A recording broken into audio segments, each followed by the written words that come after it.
did the chicken cross the road? To know why. To get to the other side. Why did the gum cross the road? I have no clue. Because it was stuck on the chicken's foot. Speaking of chickens, do you know that one of the easiest ways to reduce your CO2 emissions is to eat less meat? Wow, that's cool. And also, speaking of which, we're in a cornfield. Growing your own food and growing it, buying it locally is a great way to reduce your carbon footprint. Wow, I didn't know that. We're just going to show you some techniques for growing some of your food at home that makes it easier to grow. So it's some of the ways that can save water, reduce weeds, and save space. And one of the really nice techniques is what we call sheet mulching and keyhole garden beds. And here you can see this is a little keyhole bed. So you step into it like this, and then you can harvest your plants or garden right in this whole circle, and it saves both time because your body covers a big area in one little spot, and then it also saves space. There's a lot less path space taken up. And then these beds, if you look at them, they're sheet mulch. We have layers. We first built right on top of the grass, and we put cardboard in there, and then we layered manure, and then we put straw on top, and that creates this layering effect that holds the moisture in and blocks out the weeds. We really haven't weeded this garden at all over the last 3 or 4 years. And in these gardens we can incorporate all kinds of plants, not only edible ones, but flowers that attract beneficial insects, so we create like an ecosystem right in our own yards. This spot right here has over 53 different plant varieties. Come on over to this side now. Another really simple technique is to start growing your fence line with plants that are edible, what we call a fedge. And so it's a multi-purpose sort of fence. Instead of building a fence out of wood or metal or plastic, we actually grow the fence. Here we have apples, we have different kinds of cherries, we have a plum tree, we have peaches. Down below we have comfrey, and that's a plant that grows to actually produce fertility on the site. It has deep roots, and it pulls up all the lost nutrients and puts it in their plant material, and then we cut it and mulch it around our plants. Another great thing to do for home gardening is to build a little mini greenhouse, and this is the type that New Community Project has been working with here in Harrisonburg. And it's a greenhouse that's built to fit within the city limits, and it's built within about 4 hours, and you can grow all kinds of stuff throughout the fall and the winter and into the early spring. So it creates a great little season extender, and we can go inside there. And this cost us under $100 to build, and it's 150 square feet. Right now, we're entering into the fall, so we just put in some brassicas of collards and some broccoli and cauliflower in here, and then we'll be putting in more lettuce a little later on. On the other side here, we have a little aquaponics system. So we have a little fish tank down below here. And of course the sunlight comes in and absorbs heat into this metal container and into the water. The fish are in there, and their manure fertilizes the water, and then we pump that water through these channels, and then we can grow plants in here, and the plants will clean the water. They'll take those nutrients out, put oxygen in the water, and then bring it back to the fish. Eventually we want to get tilapia fish in there so we can be eating the fish and eating vegetables all at the same time in this little greenhouse. There's lots of energy saving techniques that you can do in your home, and once you've done those, then you can start looking at renewable energies to then use less fossil fuels. And one of the really simple ways is to put in a little solar cooker. This is an oven, and it collects sunlight and reflects more sunlight into it by using these little metal reflectors. And so this will cook just about anything in here. We cook beans and rice and bread and cookies, and even in the wintertime we had this thing out here. It was 12 degrees with snow on the ground, and we were cooking brownies in here at about 325 degrees. Another nifty little renewable energy system that you can build with scrap materials. This is double pane windows. This is a solar food dryer.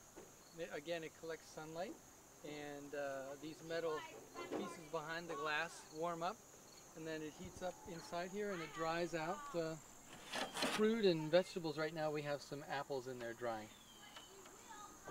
This is a spiral herb garden. If you look down from below, you'll see the spiral shape made out of the rocks. And this is a gardening technique that uses the shape we find in nature of spirals. And so the south end of this garden is going to collect more sunlight.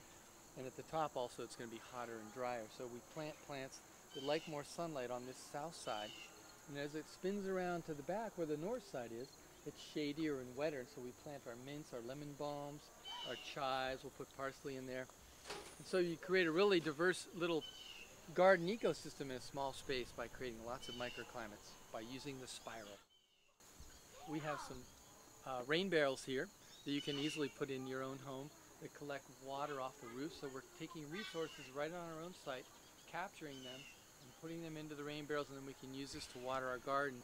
We're going to take you to the clothesline. It's in the grouping of what we call the energy efficiency things you can do for free right at home. And there's a bunch of them you can do for free, and if you do that, it'll save you about 1.5 tons of CO2 emission a year.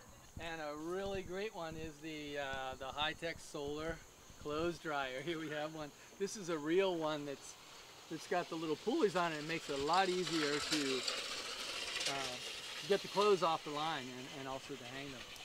You can just stand in one place and roll it right along. It's quite nice. And our clothes have dried here today. Hey, Noah, let's go down to the house and see how we can make it more energy efficient. Okay, let's go. Hurry up.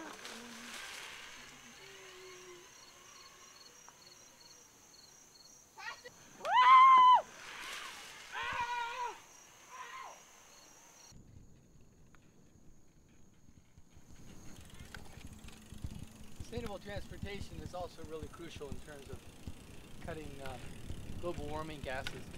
What we've done here in Harrisonburg is first try to build a culture of riding bikes and walking for places that you need to get to that are within 1 to 2 miles. We started what's called the 1 Mile Challenge to encourage people from their homes to get to places by walking and biking. And then we collected city officials, public works people. We took them to a town in Davis, California to learn about bicycle infrastructure. So we took the mayor from Harrisonburg, we took city council, city planners, public works, and bike advocates, and got them to Davis, California. And they could see the way they installed bike lanes and bike paths and share symbols.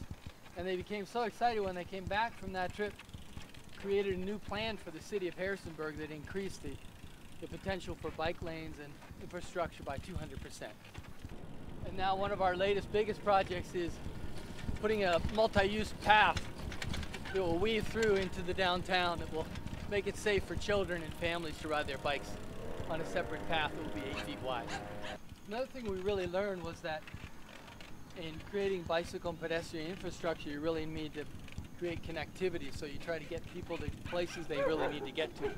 So the bike path that's being designed is connecting university students, elderly people, a Latino community. It's going right past the Salvation Army. It's bringing people right to the downtown, so it makes it compelling for people to want to use. And a lot safer.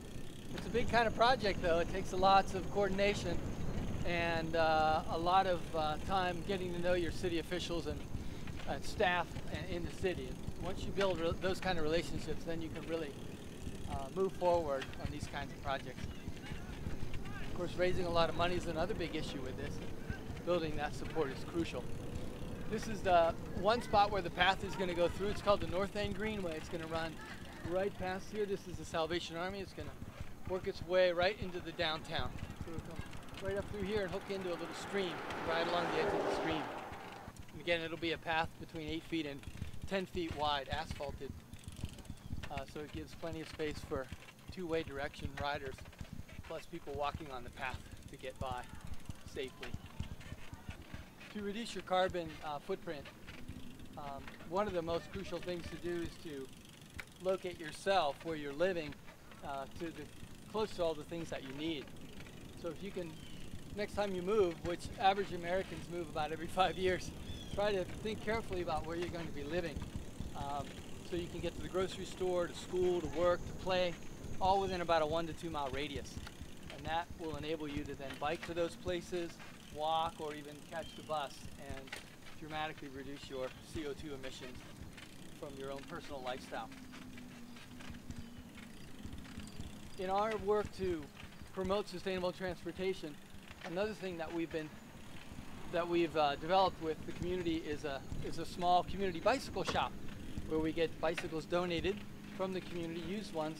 We have it set up right by a drop-in center, so it really empowers people who would not have transportation. They can come there and work at the bike shop for 4 hours and earn themselves a free bike or give a small donation. And that empowers them on the 2 wheels that are pollution-free to get around town, see their friends, get to a medical appointment, or find a job.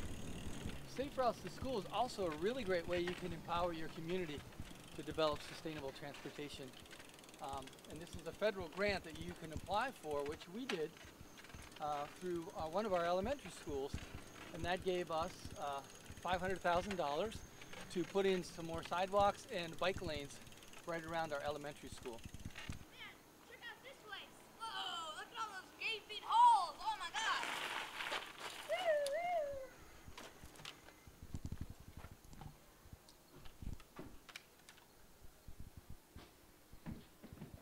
Hello, is anyone home? Is anybody there? We need to finish our energy audit.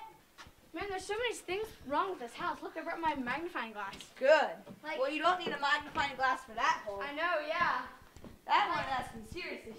Like, there's no insulation at all. Yeah, look at Like that. in the winter. They're all bare. Yeah, in the winter, that's just gonna waste so much energy trying to heat Like, this see, house. and look at this in the door. That is horrible. Cool, this place is awesome. Look at this. Yeah. Look at that crack. That is. That would just let There so should much be a law cold. against this, man. This house needs some more windows like this one. Yeah, man. it's double pane. Yeah, so like the heat will come in, but it doesn't let the heat get out, and if it gets too hot, you can always just open it. Let's go fight more energy audits. So we've created this place to invite people from the public to learn about techniques in green renovation and renewable energies, and right now it's in the construction phase. We got this building through the Housing Authority, and it's built in 1877, so we're trying to create a model for people to say, wow, we can just retrofit even really old buildings in difficult situations like this. So that's what this house is through New Community Project. We got Eastern Mennonite University students to come as part of a class to measure all the streets in the downtown and see if they're wide enough and space enough to put bike lanes in. So we had the city watching us doing that, and they were kind of surprised. And it motivated them enough to now put in their plans to put bike lanes on all these streets. Because we measured them out and we sent them to them all documented and showed that yes, we can place bike lanes in here. So over the next 2 years, they're going to be resurfacing these streets and putting bike. From our trip to Davis, California, we learned about Shero symbols, and they're a newer infrastructure that allows you to put bike symbols in areas where the streets are too narrow because a bike lane won't fit on it. So this Shero symbol you can see right here is right on the pavement. It lets the drivers and cars and cyclists know to share the road together, and it makes it a lot safer for everybody on the streets. Go!